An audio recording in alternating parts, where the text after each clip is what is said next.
So this is going to be just a short tutorial on using the debugging features in IDA. Last time we looked at radar and we talked quite a lot about the various debugging practices. So I'm just going to show you where those same features can be found in IDA. So in this folder here, we have the IDA launcher and just a random sample. It's just a CrackMe from a random website because my Flare VM is not working, so I don't want to run malware on my actual machine, but you'll see that this is going to require us that we do essentially some similar steps to anti-debugging and anti-reversing, because we're still going to have to change some control flow and do some xref lookup and stuff like that. So we're going to launch IDA.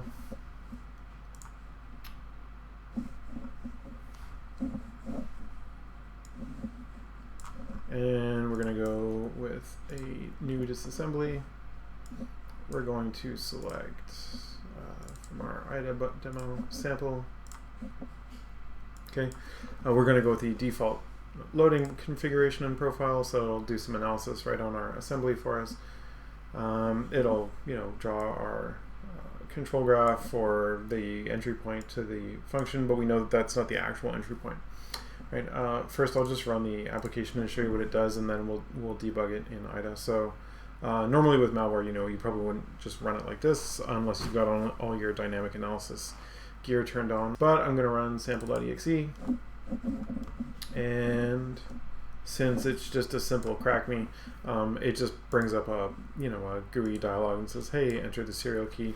We can put in some value, which is probably not correct, and it'll say it's the wrong serial key. Right. So we're going to try to debug this actively and try to fix it. So we'll bring our IDA window back up. Now, like we did in the radar example, I'm actually going to start with some data that I might already know about. So I'm going to open the view, go to subviews, and probably let's just pull up strings. And we'll see what's in the strings listing. A lot of this is Windows stuff that you're probably used to seeing by now for like Windows GUI applications and things like that. That's going to show up in every application. But a couple scrolls down and we get cracking lessons, we get congrats, well done, sorry, wrong serial key, things like that. So we saw these messages when we entered the invalid serial key. We probably are interested in these congrats and well done messages. Oops. Right. So we can use a similar technique that we did with radar, where we go to this entry, and IDA's already done the analysis for us, and it shows us where the cross-references to these strings can be found. So they're both found in this function, dialog func, at these two offsets. Probably because this is the title of the window and this is the content of the window. Okay, so the nice part about IDA is I can double-click on this cross-reference here, and it's going to take us right into that function.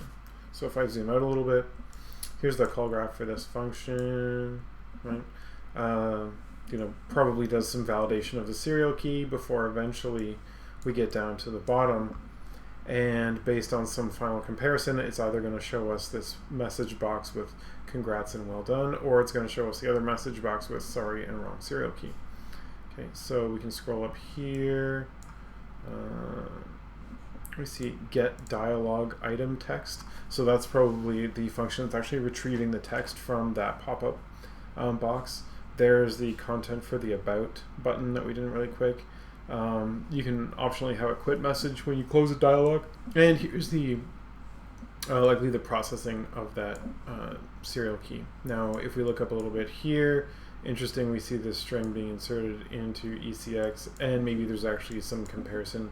That might be the actual serial key, but we're going to pretend that we don't know that, because we're going to look at how we can step through and debug this thing and make ourselves take the path we want through this application. Okay, so we might sort of initially start off with saying, well, if we look at this call graph, all of this content eventually boils down to this final compare step right near the bottom, where we either display one window or the other. And so what we could do is just click on this message here. Luckily, the function keys are the same as in radar, so if you remember those from last week, it's F2 to set a breakpoint or F2 to remove one. You can also, from the debugger window, there is a breakpoints list that you can also open that will have all of your breakpoints. So if I set a breakpoint here, go back to that breakpoint list, and we can set them and modify them and change them as we like.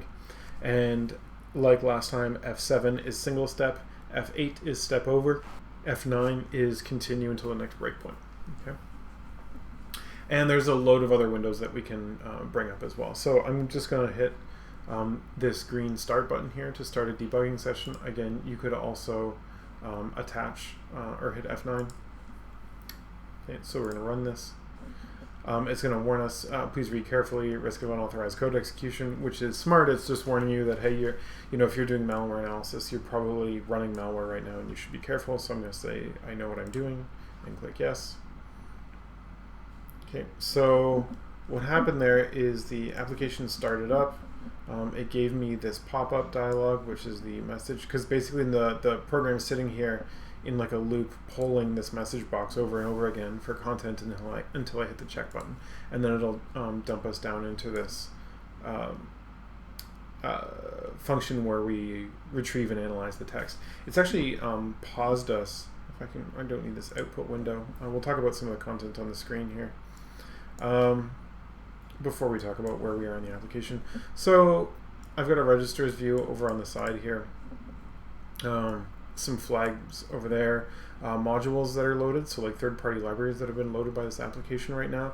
A list of threads. We are probably not interested in that, so to give ourselves some more room, I'm going to close that out. We've also got a stack view down here and a hex view of where we are in the application. So if I pull up the stack view, right, there's just some of the content sitting there. Okay.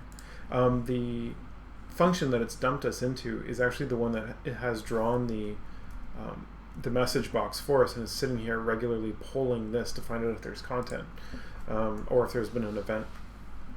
Right? We see show window, get message, translate, dispatch message.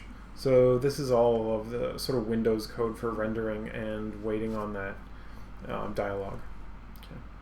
So we can enter a value because remember we set our breakpoint inside the actual serial key validation function. So I'm going to type in test and hit check.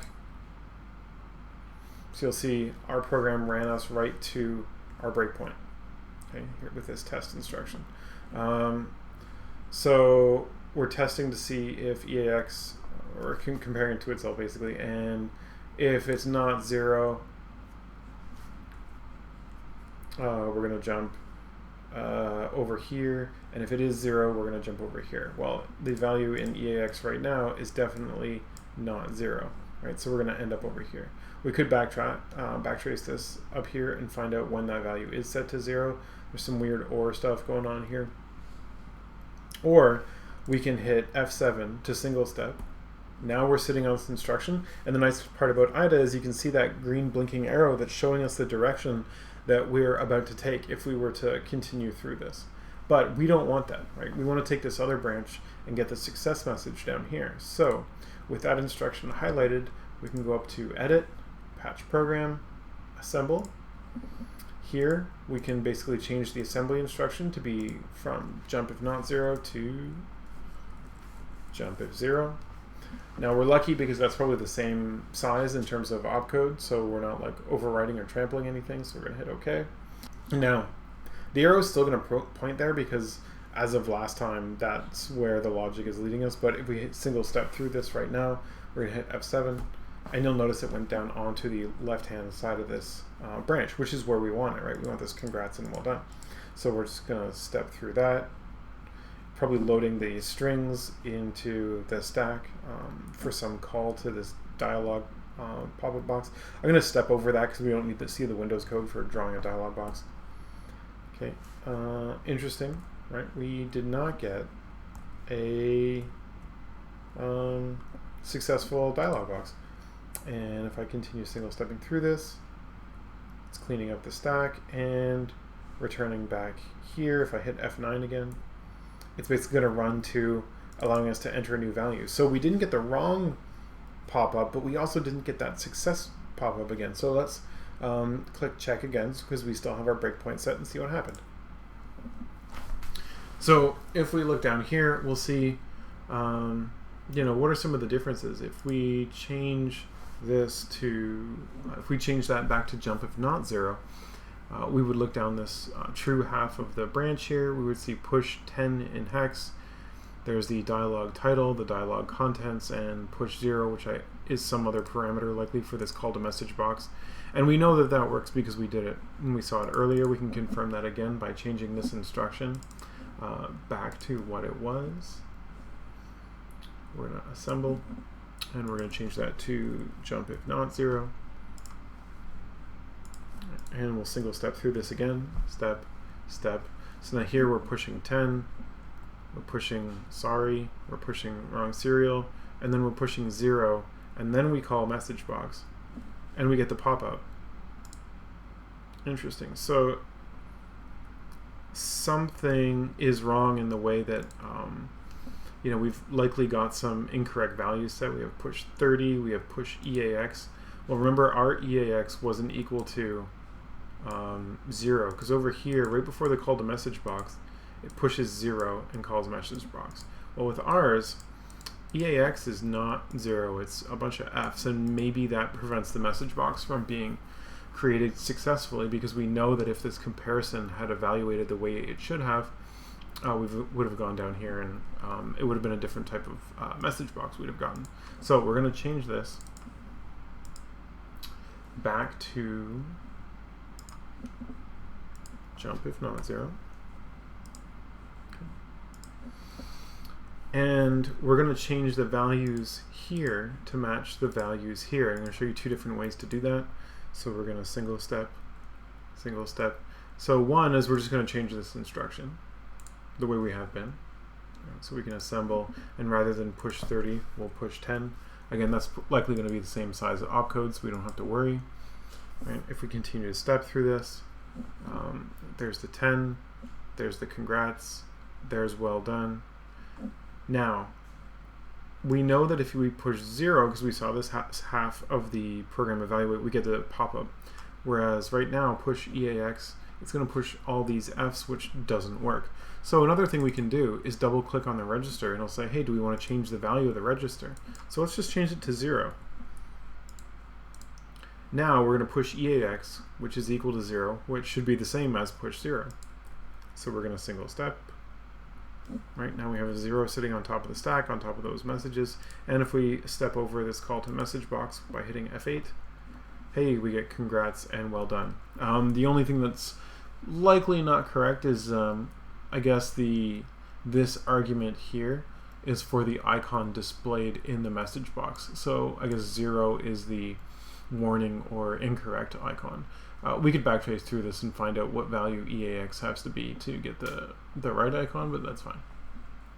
We got our well done message and we're happy. We can run this again. And if we want, we can actually test our other hypothesis from up here. We can take this, which looks like it's probably the key. I'm going to copy that, paste it in there, and hit check. It's going to run to our breakpoint. We should probably set this back to what it originally was, otherwise we're going to get the wrong answer. So jump if not 0. And we'll change this back to push 30.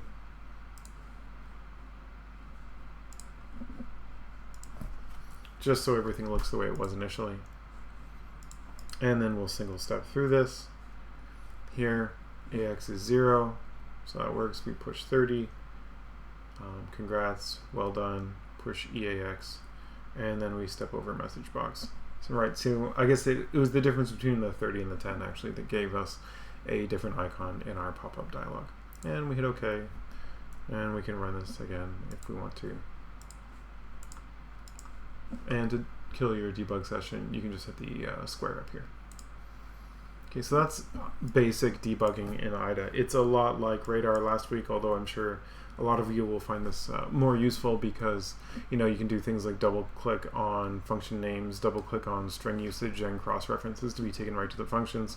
It's a lot more visual, right? We can easily manipulate our list of breakpoints. But essentially what we did was the same, right? We started by looking at string cross-referencing to bring us to an interesting region of code. And then you saw we were actually able to do a little bit of testing, right? We stepped through and ran this code sequence a number of times, altering values to change the control flow and to affect the behavior and the outcome of the program. We could change individual register values. We live patched instructions. So that's one way that you could avoid some anti-debugging steps, right, by changing the instructions that you see. The features, again, that IDA has while you're debugging are pretty much the same, if not more advanced than Radar. They're certainly a lot more visual. There's additional windows you can bring up over here. You can also set watches that you're probably used to from debugging and programming, where we can set a watch on a particular variable or value, and it'll just show that to us in a watch window of our ongoing variable values. But really, that's it.